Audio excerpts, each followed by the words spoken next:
It's a great pleasure for us to really have Dr. Melissa Brouwers here today. And so folks know very well that she's professor and director of the School of Epidemiology and Public Health, or SEPH, at the Faculty of Medicine here at University of Ottawa. And she obtained her PhD in social psychology previously from Western University.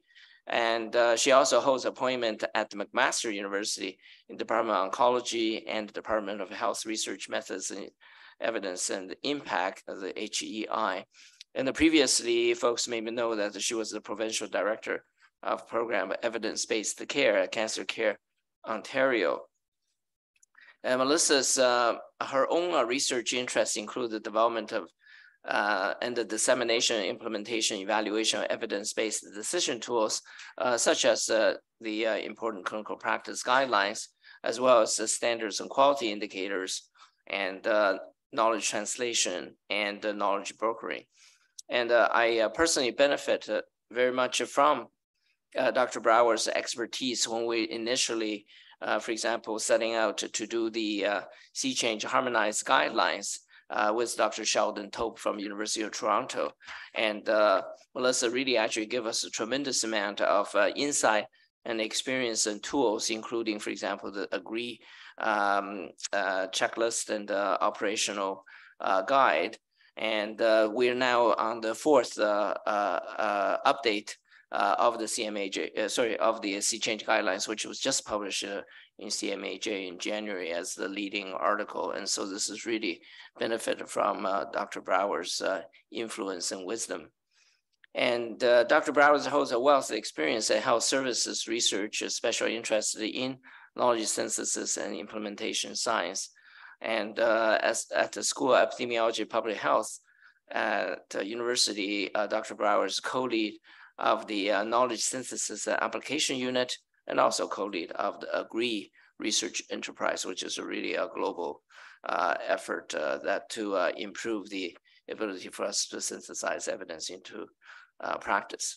And she also has a passion for graduate school education, international research collaboration, building on her many years of experience. And for example, she led earlier the capacity enhancement project of the Canadian Partnership Against Cancer. Recently, she led the update of the graduate program at the School of Epidemiology and Public Health. And this is really the privilege that we have today. We look forward to her presentation on the proposed configuration and the opportunities for further future collaboration.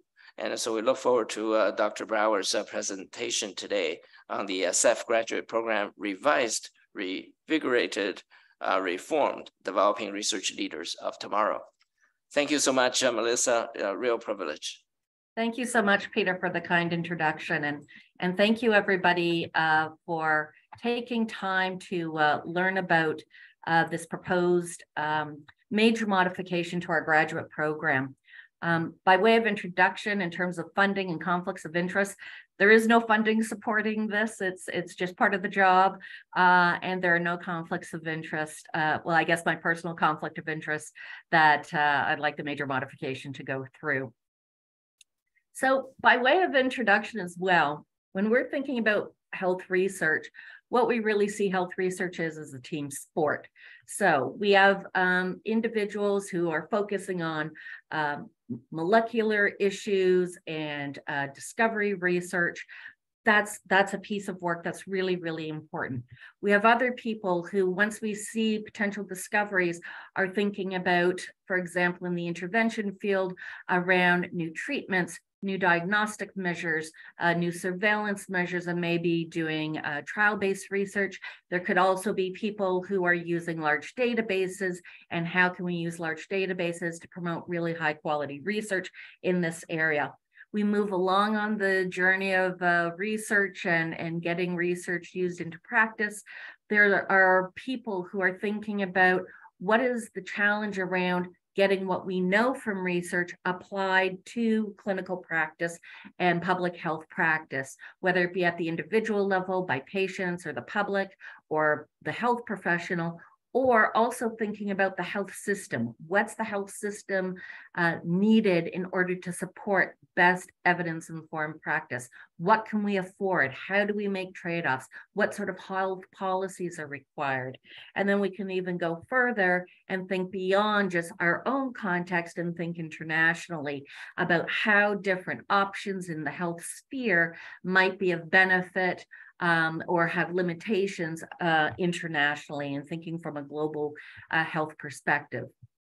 So in this context, what we have been doing within the school is really reflecting on the type of education training we are providing for the next generation of research, either research leaders or individuals who are supporting research as research associates and those sorts of things. So currently, as you may know, the School of Epidemiology and Public Health, or what I call SEPH, confers these degrees. So we have an MSc and a PhD in epidemiology. With our MSc, there's a thesis and a paper stream base. We also have an MPH and an MPH professional program, Master of Public Health. We also have a residency program in preventive medicine and public health, and we have a graduate diploma in population health risk and management. Today, I'm focusing on the top one, our MSc and PhD in epidemiology. And it is in this program that we are proposing a fairly significant major modification to how we do business and how we are building that research capacity within our community. The rationale, as I mentioned, health research is a team sport. So we need to be thinking about the different types of research required in order to improve outcomes for patients, improve population health, and those sorts of things. The other thing is we really thought about the current landscape. Internally, we were really reflecting on what is our collective teaching and research strengths and skills. From a professional career opportunity, what is out there for our graduates? What type of opportunities and what type of training do we need our graduates to have in order for them to engage in the professional workforce? So the lens of what do our trainees need? What do our trainees want? What does the research culture need internationally? And what does the healthcare system need in terms of skills and capacity? So although this is your research rounds, education and research as it relates to building our capacity of young leaders of tomorrow, we see very intertwined. And so I'm really happy to be able to come to you to get your feedback on the direction where we're hoping to head. The big issue that we have been spending a lot of time thinking about is what are the collective strengths within SEPH, and how can we better harness our strengths within SEPH to accomplish sort of a contemporary vision of training and education for our research leaders of tomorrow. When I think about collective strengths, we are really thinking collectively. And as many of you know, we have many different types of appointments within the school. We have people who are primary appointed to here, they're APUO or our sort of tenure track professors. We also have primary appointments who are within the research institutes, but have their primary academic appointment with us. We have a large collection of cross appointments.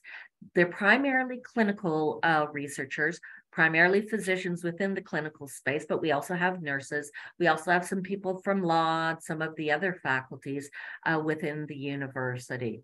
These cross appointments often are attached to research institutes, including your own. Then we have a large collection, of adjunct faculty appointments. And these are individuals within the community or within government or within an agency who can provide support and leadership for our educational mandate, either through supervision, creating opportunities for our learner to work in the field, all of those types of things. So they are another really important member of the SEPH community. So when we're thinking around a major modification, we are looking at all of these strengths of my whole group of folks who are attached to the school. Today, what I want to do is really introduce what we're proposing for the new graduate program and to get your feedback. Now, many of you know me quite well, some of you perhaps not. So I'm really open to all feedback, what you like about what you see, what you think is missing, the things you really don't like, because this is really going to help us ensure that the major modification that we're proposing is designed so that we can optimize the collective community to support our training and education mandate. So with the MSc program, the master's level program, what we are proposing are pathways, a create your own journey pathway, if you will. So rather than having all students be the exact same in terms of required and optional training, students can choose a pathway, and I'll get into more detail about that. This is where there is a major modification to currently how we do work. The second, for our PhD program, we already actually have a create your own journey philosophy, and that's going to remain. So what we're looking at with the PhD program is really to do some minor modifications, and I'll spend a little bit of time doing that, or explaining that, pardon me. The principles underlying all of this work is what we want to do is keep the excellent and optimize the potential. So really look at our faculty strengths. What have we optimized? What can we optimize further? Looking at our existing course offerings. What are the really good ones we have? Do we have courses that are missing? Are we offering courses that really don't fit into our framework anymore? What are our research areas of strength and excellence, and how can we use those areas to create opportunities for our learners? Another key issue is really ensuring that we're keeping that multidisciplinary perspective, thinking about health research as a team sport. A second key principle is the issue of quality, to have really high training expectations, to really maximize the student experience, and also to really maximize the faculty and instructor experience. I don't want to lose that last group, because it's the faculty and our instructors that are providing those training opportunities, the teaching and the environment. And we collectively want to ensure that it's a really good experience for people. As many of you know, I've worked in many different sort of environments, and I've been attached to many different universities, either primarily or secondarily. And I can say that the SEPH education program related to research methods and developing research is top-notch. So what we want to do is to be able to push that and make it even better. Another key issue around the principles is, quite frankly, I'm going to have to do within the existing resource frames. I'm not going to be getting a lot of new faculty. Probably our research institutes aren't going to be bringing a lot more scientists in. So we're looking at doing what we can within the current financial framework that we have. So let me talk about the master's degree first. What we're proposing are 6 pathways: clinical research, epidemiology, global health research, health policy, health technology assessment, implementation science, and biostatistics. The overall degree for each of these pathways has a specific aim. So we have an aim articulated for each. We also have identified explicit tailored career pathways for what we're calling our terminal masters. These are the individuals who know they want to do a master's program and are not interested in going on at this stage in their life to do a PhD. What are the career pathways, and are we ensuring we're providing the best training for those career pathways?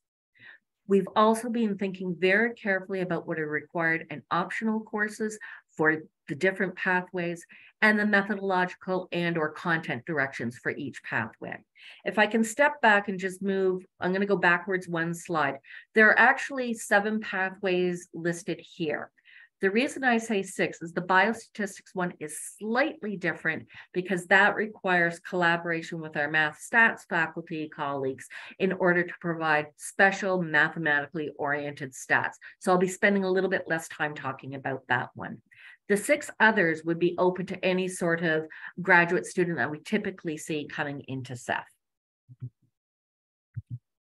So in terms of the preparatory goals, what we're trying to do with our master's program is to prepare our individuals who are graduating for professional careers as being in the research milieu as an assistant, a coordinator, an associate, to be a project coordinator, program developer, evaluator, a knowledge broker, a data analyst, an epidemiologist.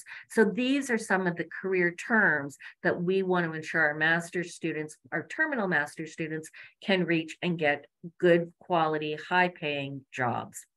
The second goal of our MSc program is to ensure that we provide the training for individuals to be independent junior clinician research scientists, that this is their stepping stone to becoming an independent clinician scientist. And I think that applies to many of you folks in the room or in the computer who are in this space. The other key part of preparation goal is for individuals who want to continue studies doing a PhD.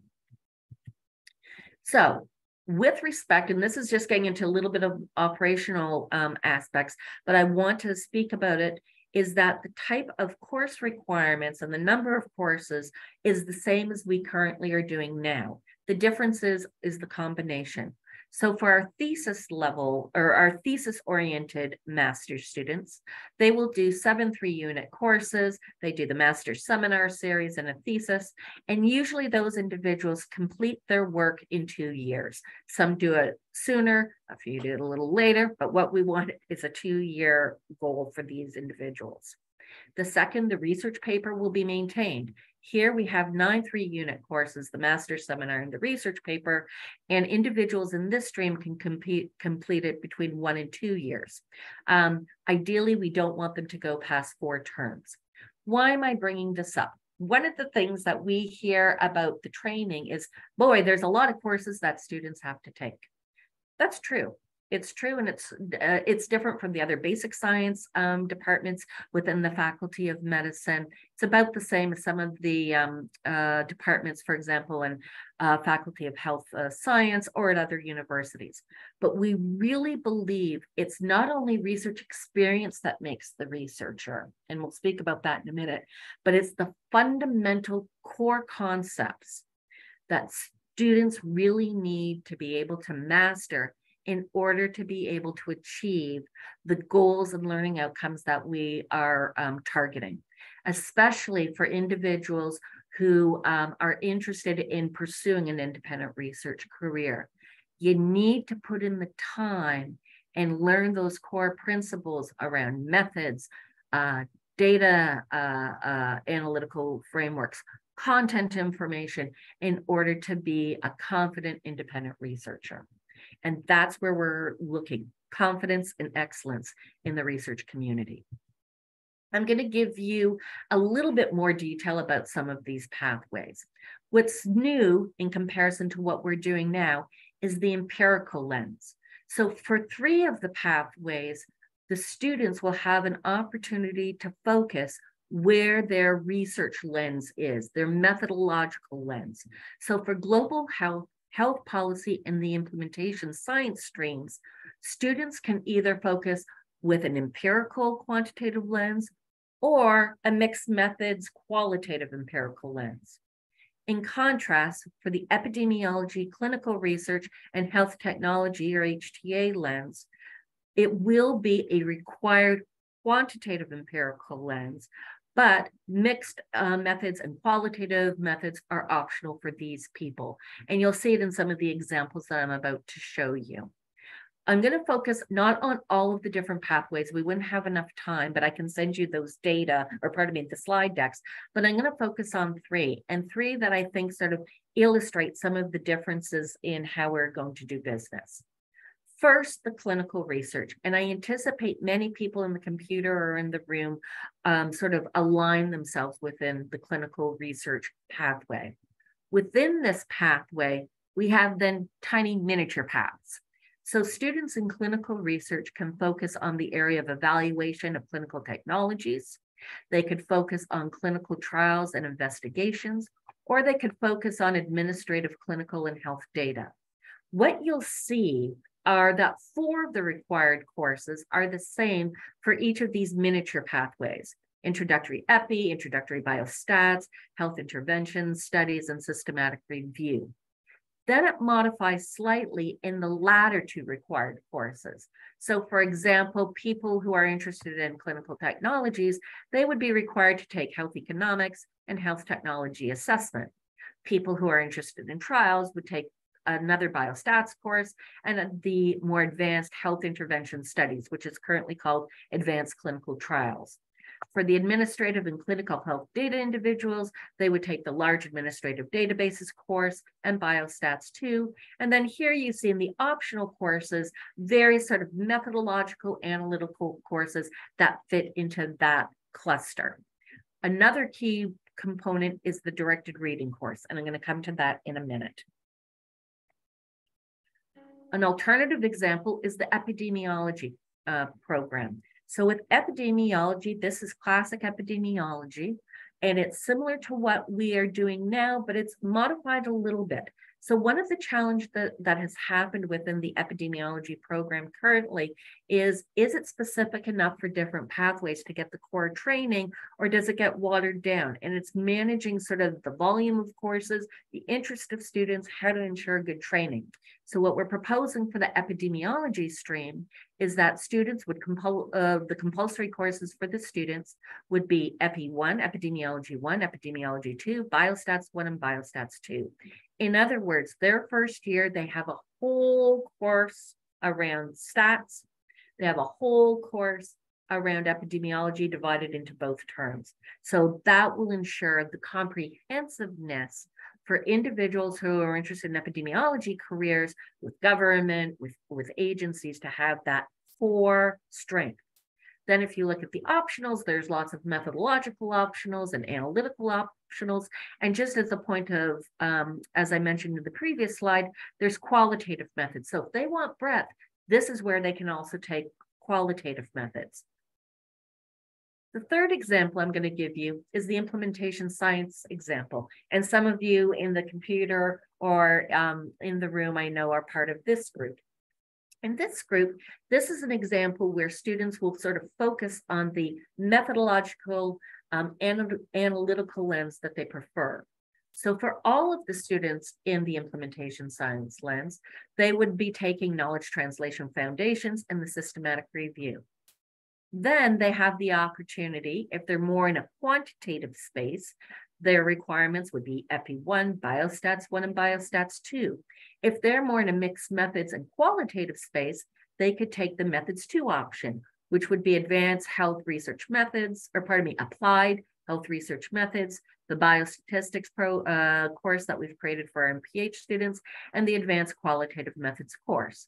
And then here you see in the optional, there are some methodological options. There's also content options, and students can pick from that. Another key thing that you see is the directed reading. So these are 3 examples of the 6 or 7 to show you how we have pathways, in some cases sub-pathways. We have different lenses depending on the pathway, more an empirical lens versus a qualitative or mixed lens. And the idea that the courses, students can have breadth and depth in the area that is most suited to their goals. I want to speak just very briefly. You saw that there was the directed reading course, and this is a really important addition to the training. This reading course is a coded course, so it counts for the degree, where there would be structured readings tailored to the goals of the faculty and the students.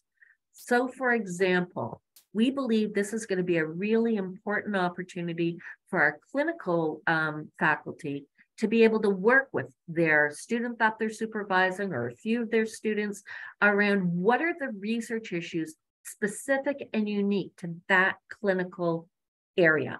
So for example, what are the latest research areas in cardiovascular care? So maybe they would do a tailored reading course looking and contrasting some of the sort of emerging issues in cardiovascular care.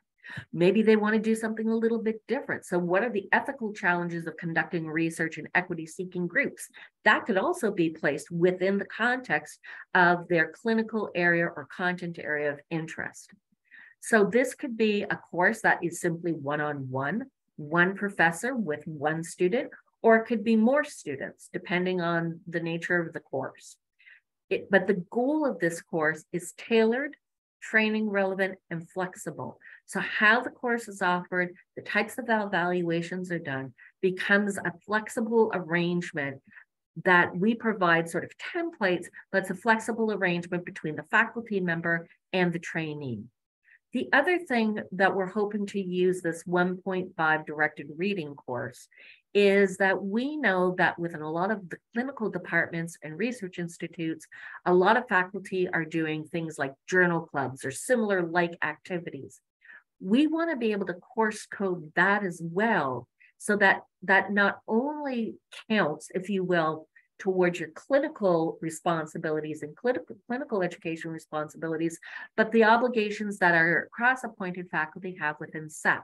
Because what we're trying to do is document and to be able to codify all of these opportunities because of the excellence of research that's happening across our community. Another really important component about the MSc degree, you saw that there would be required and optional courses. One of the things that we are doing quite consciously is that what might be required in one pathway can be optional in another. In other words, our courses are going to be multi-purpose. So we don't have courses where it's so boutique that it won't apply to lots of students. That's what the directed reading course is, that it can get boutique to the specifics of the interest of the faculty and student. The other reason why we're doing this is we want to ensure that the students are working collaboratively. So even if I, for example, might have students in the implementation science component, if there are students in the clinical research component, they will have common classes between the required and optional. So you get that multidisciplinary learning and engagement between students with different interests and faculties with different interests. I'm going to shift for just a second to the PhD. This doesn't require a lot of discussion because, in fact, the PhD degree is currently framed so that it only requires minor modifications. So the concept of create your own journey, that's already happening with our independent study plan. So the PhDs have an independent study plan. And what the PhDs need to demonstrate is the mastery of the PhD learning objectives. And they do that through their research, through the development of their dissertations, with minimum required courses. And then we're still in the process of figuring out the role of comps. So they work with their thesis advisory committee to figure out this independent study plan. The biggest change we think that will happen in the PhD compared to what we do now is that the minimum required courses, we're likely to have a shorter list of the required courses that students will take. If they don't have the prerequisites for the courses, they can take extra courses. Absolutely, in order to get to that level so that they could take the more advanced level courses. But this gives flexibility in order to meet the needs of the students coming in. So there could be an awesome PhD student who maybe didn't really do epidemiology or did something a little bit different, where they still are excellent candidates for a PhD. And so not only would they take the minimum required courses and choose 2 or 3 courses from that list, but they might take introductory courses to get to those advanced courses. But these would be people that we're very committed to, that we see the potential and those sorts of things. Common with our PhD degree is, although we realize our PhD students may have a wealth of different areas that they're going to pursue professionally, some may want to be academics, some may want to go into industry, some may want to go to government, all of these sorts of things. A common goal, regardless of their professional aspirations, is we want to ensure that the students coming out of the PhD program can be independent researchers, that they have the skills to write grants, to get money, they have the skills to oversee a program of research, they have the skills to come up with ideas, they have the skills to publish, those sorts of things. If there's other things that they're interested in doing besides this, then we will support it. But that is going to be a common interest, or pardon me, a common goal or skill that we're expecting of our PhDs. The other thing I just want to mention is that we're also encouraging everyone to be looking at what are the research opportunities that are available. So to extend the research opportunities beyond the thesis advisory committee and the dissertation around what are other research opportunities out there? Can our learners work with other people? And this may address some of the trainee financial support goals that we have within the school or that we're being required to consider. And so as an example, as Peter mentioned early on, I'm part of the Knowledge Synthesis and Application Unit. This is a unit that is led by David Moore, Julia Little, and myself. What we have are long-term and short-term projects with lots of different partners. For example, the Canadian Task Force, the World Health Organization, the Canadian Agency for Drug and Technologies and Health, SPORE, other partners, etc. How can we bring more trainees into the fold of opportunities within the KSAU and create that opportunity for additional research and education and capacity building? This is just one example, but what we are hoping all of our faculty will do is to be reflecting on your research groups, your research teams, your research units, and how can we create these opportunities. Even if the faculty are not necessarily the primary supervisors of the trainee in question, can we create that community of research opportunity?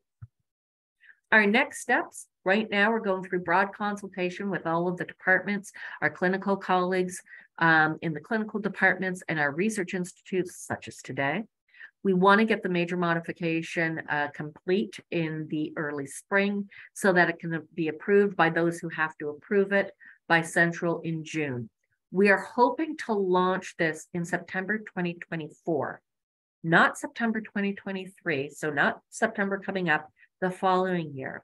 Because once we have approval, that gives us a whole year of branding, advertising, modifying the courses as required, ensuring that we have the partners within our research institutes, our clinical departments within our larger city, through our adjunct faculty, to ensure that we're able to meet the learning goals and objectives that we're proposing in this major modification. So for today, as I mentioned earlier, what I'd really appreciate is your feedback. What do you like about what you're hearing? What do you dislike about what you're hearing? What's missing? Are there any additional strategies that we can harness the excellence available within your research institute?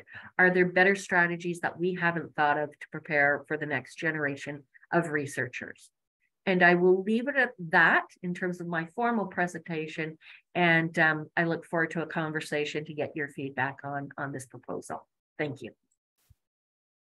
Well, thanks so much, Melissa. This is a fantastic, very exciting in terms of, forward vision, but at the same time, the timing is very good, because we have actually, new cohorts of young, energetic, especially clinical investigators, but also, folks who are interested in a lot of these methodologies, in a variety of research environments. And so this is really kind of adding that flexibility to, give the tools, to these multidisciplinary researchers, to go forward and to be very, very successful. So this is fantastic. So I don't know if there are any questions in the room, or let me just see if there is. Let me see, David Burney. Yeah. Okay, so let me just let me get this one out of the way here. Yeah, so comment from David Burney, who's our chief of cardiology. Yeah, he says that this is really excellent, and they wish he were much younger, so he liked to do everything. But David, age is not actually a limit. Age is not a limit, David. We have learners across the spectrum, just so that you know. And David, in terms of the timing, boy, so the timing of a master's degree, one thing, and although I know it's expensive to do, one of the things that I would like to explore that sort of enhances this are clinical investigator programs. Are there ways to build up more clinical investigator programs so that as residents are completing their residency, can we build a an opportunity for them to be part of this. We have some departments where this is happening, not all departments, obviously, because it's not super straightforward to do. I don't think there is a best time. I think one of the things that we've discussed with I've discussed with my clinician colleagues, clinical department chairs, are there individuals who are interested in building foundational skills in order to become independent researchers? Are there people who are getting protected time who would be available to be part of this so that they can develop the research skills needed? So I think there is no best time, but I think if you have new clinicians coming on board, or even some of the junior scientists who are coming to the Heart Institute who would be interested in expanding their skills, this would be a way to do it. One thing I didn't mention, and I should have, is the other thing we're doing is also looking at micro-credentials or micro-programs. And this would be, for example, there could be folks in your community who have certain skills but can do boosters. And can they do 1 or 2 or 3 credits in certain areas to boost that specific skill? So for example, my area is implementation science. We've discussed it. What would the booster courses be? It would be the KT foundations, it'd be systematic review, and the behavior change course. That would be it. You'd get a certificate in implementation science to boost that up.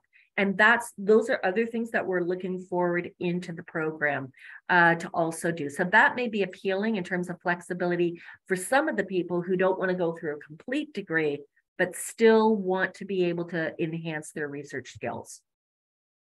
Yeah, that's perfect, because that was actually one of the questions, that is being raised. That is that, do you need to go through a full master's? But I think that's exactly the question.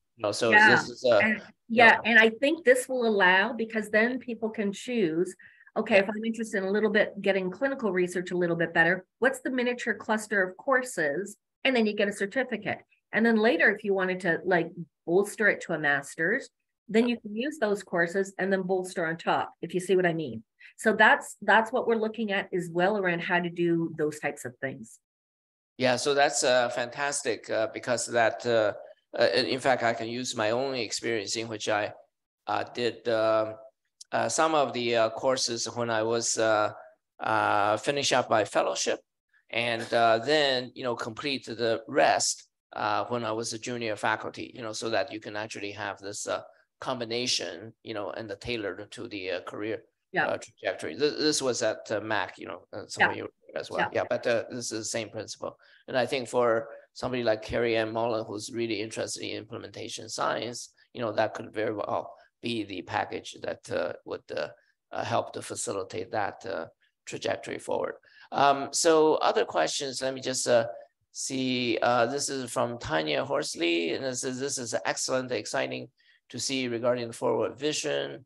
And I guess the question is, so has there been any, I guess, tallying of, in terms of the career trajectory of the grads? Yeah, I guess. Yes. So Tanya, we had to do our accreditation. I think 2 years ago or something like that. And so there was a lot of data collected about students, about what they liked, what they didn't like, and where they were going career-wise. And part of this actually, well, we were planning this before the accreditation process. So I've been here since 2018. This has been in the works since 2018 to sort of do this. It just takes forever. Plus we had a pandemic, but that is in part what we're trying to accomplish, so that we were planning this as the accreditation was taking place. So it sort of goes hand in hand. Yeah. And actually, just as you were presenting, I would say that Ottawa has some additional unique opportunities. I think you already outlined the opportunities with Public Health Agency, with CADIS, etc.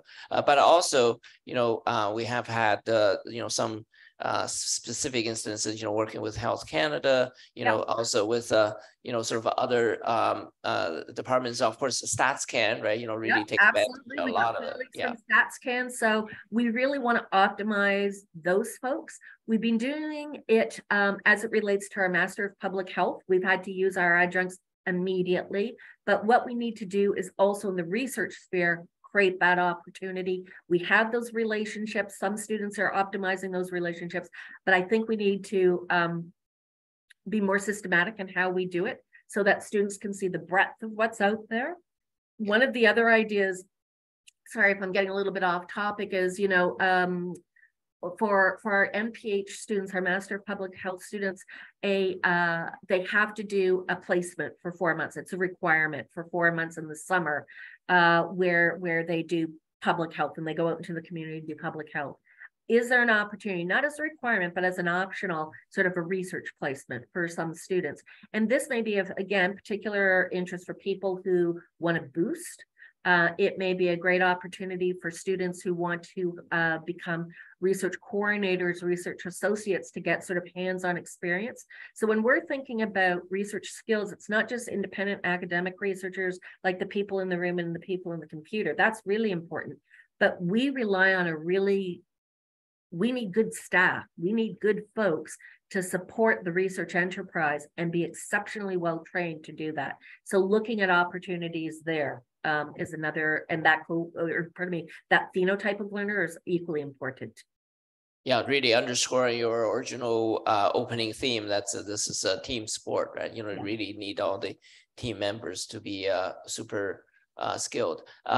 Question from Jennifer Phillips, and do you see how this may be fitting in? Oh, this is actually the question I had as well. And in terms of graduate program in clinical translational medicine, this is actually a program that we, with Daryl Davis and Alan Stenzi, has worked.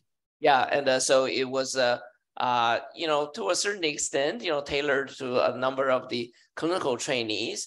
But in addition, we built in there not only kind of the traditional tools and scientific disciplines, but also some entrepreneurial aspects. Right. And part of it is, let's say we have someone who's interested potentially, in terms of running, companies down the road.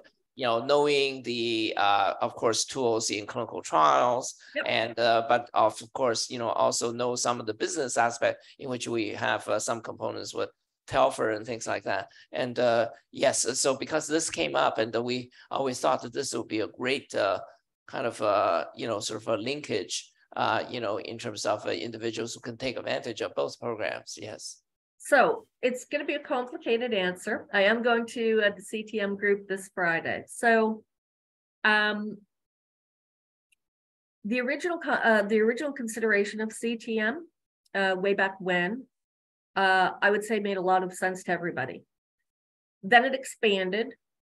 And so what we're trying to figure out, and expansion is good, what we're trying to figure out is fundamental research capacity and skill versus some of the other things, leadership issues, entrepreneurial aspects, all of those.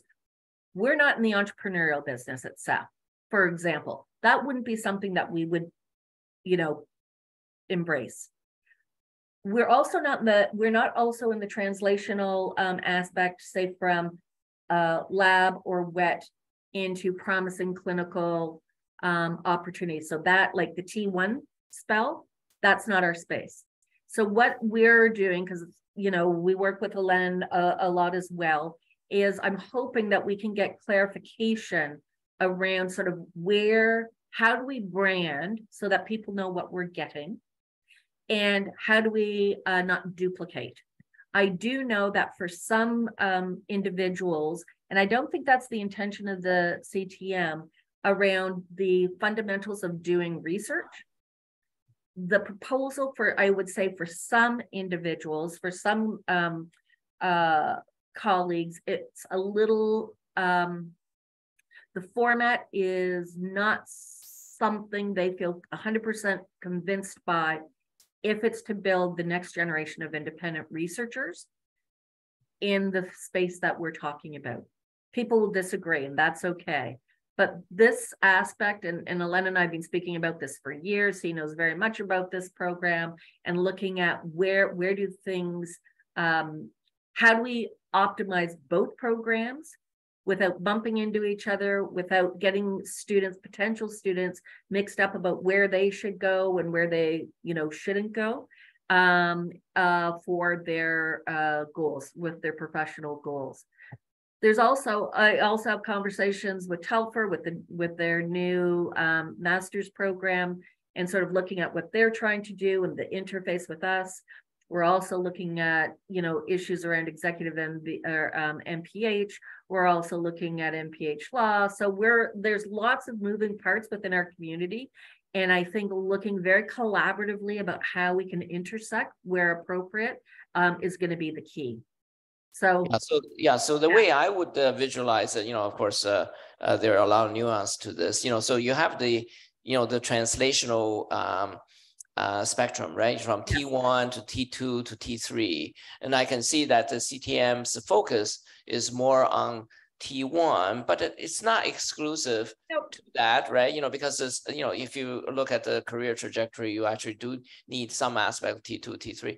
And whereas SEPH is obviously focuses a lot more on the T2, T3 components, right? And that's where your expertise is. So you can sort of prioritize depending on the individual's career trajectory, as mentioned, right? I think the one thing that we want to ensure, and I know that's with the CTM, if people are going to become independent researchers, if that's their bread and butter, we need to make sure that they are appropriately trained to achieve that goal, so that they can get the grants, they can get the publications, they can get the partnerships and those sorts of things. And that's, I think, a common goal for everybody. People who are also interested in the entrepreneurial vision, what's the link with the biotech sector, all of that aspect. We want to ensure that people who are interested in those sorts of things, that they have what they need to be able to get to that spot. So I think it's all going to get worked out. I'm not worried about that. But what we need to do is be really crisp around the branding, and be really crisp so that as people are thinking, oh, I wonder what I should spend my time doing, they can understand going to X or going to Y. What we want to avoid are situations where the quality is compromised, or there's shortcuts just because it's faster or easier to do one or the other. We want to make sure that it's done well. Oh, no question. Yeah, I think, the principle of excellence cannot be compromised anytime. Yeah, absolutely. Okay, so next question is where do you see the program modification? Oh, so we already had that one. Sorry. Some schools, this is from Hassan Mir, who is one of our, sort of a star junior investigators. And so he mentioned that some of the schools like Mac and Harvard has an incorporated diploma certificate program. I think this is, I think this is, Hassan, where we'd be getting into those micro programs. Exactly. And that people don't have to take a full degree. They can do a taste, or they can do a booster, or if they already have a degree and they just want to enhance, that micro-credential strategy would be the way to go. We do currently have, well, it's on hiatus for a year, a diploma program that's a 5-credit program in health risk. But ideally, what I'd like to see are micro-credentials that are, 2 or 3 courses, and you get a certificate. So it's good for the CV, good to demonstrate you did some formal training, those sorts of things. And then people can stack a bunch of micro-credentials if they wish. So I think Hassan had the follow-up comments, I think really appreciate, in terms of what the micro certification program is really geared towards that, so there are parallels there. And so I guess the related to the question that he has is, are there flexibilities, so in that, let's say you start out with a micro certificate and then, decide to go, the full course, to go for a PhD, as the career trajectory changes, and so that you can maximize the the time spent and and the efficiency. So there's a couple ways we can do it. So with the micro credentials, it gives you a taste, and then you can apply if you want the full master's degree, as an example. With people who are not sure but are thinking about a PhD, The one thing we currently have it now, but what we'd love to see are more students going through it, is if they start with a master, like if they're in the master's program, you can fast track to PhD. So what happens is you decide, like say around term 2, no, I want to do a PhD. So you don't do a master's thesis, a whole master's degree. You go through a process and you flip, if you see what I mean. And so the work that you've done in your master's flips into your PhD, you do a proposal. So it gives that flexibility for people to start. They can flip into the PhD, like if they're appropriate candidates, into the PhD stream. The other thing that we have is, say somebody flipped into the PhD stream, but their clinical load is too big, or maybe they decided they made a mistake. That's okay, because then they can flip backwards and just get the master's. So it's not as though you lose time, or like that you started something and then you flipped and then you'd get nothing at the end. So this flipping, this fast track flip forward is something that we really would like to see. The other thing is, for the PhD, people don't have to come, quite frankly, from our master's program. Most of our PhDs come from away. So another thing is, if people have a master's degree, or you do some stuff and then people are saying, yeah, you'd be a really good PhD person. With the PhD, with the required sort of advanced courses, they would just take a couple extra courses if they don't have the background to get to the advanced. Or if they already have the training, but from another university or somewhere else, then we look at sort of, you send in the syllabus and then it gets, yeah, that one counts. So you don't have to do a prerequisite for the advanced because you got it somewhere else. And it's basically the same foundational course, or whatever the case may be. So we're looking around those ways, because what we want, a huge thing that we want, is to reduce the amount of time people are in graduate school. We still want to ensure that they're well trained, but we want to get them in, focused on their goals, and pop them out at the end where they are able to be employed if they're terminal masters, or to continue in their research trajectory if they're upgrading, or wanting to become an independent clinician scientist. So that's great, because that really adds tremendous flexibility, but at the time, in terms of incorporating folks, from other institutions, right? Oh, absolutely. Absolutely. Yeah. Fantastic. Yeah. And maybe the final question that's actually from me, so one thing which I would say that while you're mentioning that there are no new resources and things like that, but at the same time, we are really helping out in many different ways. We continue to recruit people, who are very energetic, always come up with good ideas. And we love it.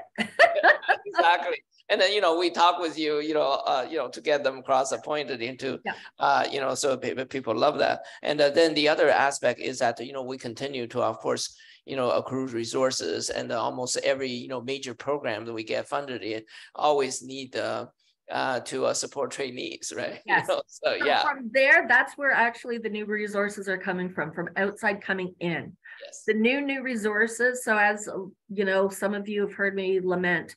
So we've had quite a few retirements in the last little bit, and we don't automatically get retirement placements. So that position, it goes away. So part of like thinking around to manage with what we have is we are very fortunate to have outstanding cross-appointed faculty who are advisors. They contribute to the teaching, all of those great things, and it's wonderful. But we're also conscious, say, of our cross-appointed faculty and our research institute faculty, that your primary responsibility is to your research institute or your clinical faculty. So we want to be quite careful around managing everyone's expectations so that we get the best of you, but only a small amount because everyone's so busy. So it's finding that sweet balance. And, I wish our central administration was as forward thinking in terms of growth and such. So it's in that context around no new resources. Usually with a big major modification or a new program, you get new professors. We're taking it with the cadre that we have. We'll have a sidebar conversation, in terms of how to support. I know some other stuff that's moving. Yes, exactly. Absolutely. So important. So the question I have is, nowadays, in which well, in which when we put a larger, sort of programs together, and certainly, sort of influence folks like Ian Graham and others, is in terms of the consideration of stakeholder engagement, particularly, like patients and, sort of the broad ability to now, structure research and to achieve impact, so certainly important in terms of implementation and the knowledge translation, something, very much promoted by your own work as well. And also, the ability to engage different communities, from EDI, so I kind of think that eventually, as we get more insight and expertise in this area, this is probably the home would be like a SEPH, right? Yeah, and it is one of the that is one of Engaged Scholarship. Engaged Scholarship is one of the value statements of the school. So that aspect around engaged scholarship and how one does that is part and parcel of what we try to do. And it's built in to every learning objective, actually. So engaged scholarship, the lens of EDI, all of that is built into how we do business. Can we do it better? Absolutely. And so looking within our larger community about ideas, about how we can bring folks together, in some of the KT courses, that's part of what they do, how to do engaged scholarship. So yes, very much in keeping that philosophy, Peter, is similar philosophy with what we're trying to do and embed in our education and learning environment. Yeah, so that's fantastic, because I think really that's where the biggest impact, at the end of the day, for not only on the academic side, but really, sort of society at large. Exactly. Yeah. And looking broadly about who those groups are. So not only patients and citizens and families, but also policy folks. Yes. Funders, all like all of the levers that we can use to make a stronger health system is what we are interested in. Yeah. Yeah, especially, in this day and age when people, are meeting together in Ottawa trying to solve the healthcare problem, right? So exactly. Are here, right? Yeah. So, any other questions? Yeah, so this is just fantastic, so the timing is exquisite, as I mentioned. Not only I think we should let downtown know, we should really like the PMO know, how important the effort is going forward. But certainly we work very closely with you, every step of the way. Yeah, because it's really mutual benefit, and we really count on you to help us to get. I really appreciate the time, Peter, and I encourage anyone, if you have other ideas, including things that you're seeing that you don't like, or things that we've missed, please reach out. Don't be shy. It's really helpful because this is what's going into the major modification document. And as we do our planning in the next academic year for launch in 2024, we want it to be the best that we can. So thank you so much for inviting me and allowing me to speak about this. I really appreciate it. No, thank you for taking the lead on this. This is fantastic. Yeah, so we will continue the conversation with our own community, because we're, in the process of actually meeting with every one of our PIs, and great. Yeah, very, very important all around. Yeah, excellent. So take good care, and thanks everybody for joining us online or in person. This has been a fantastic session, and so take good care, Melissa. Thank you. Take care, everyone. Bye-bye.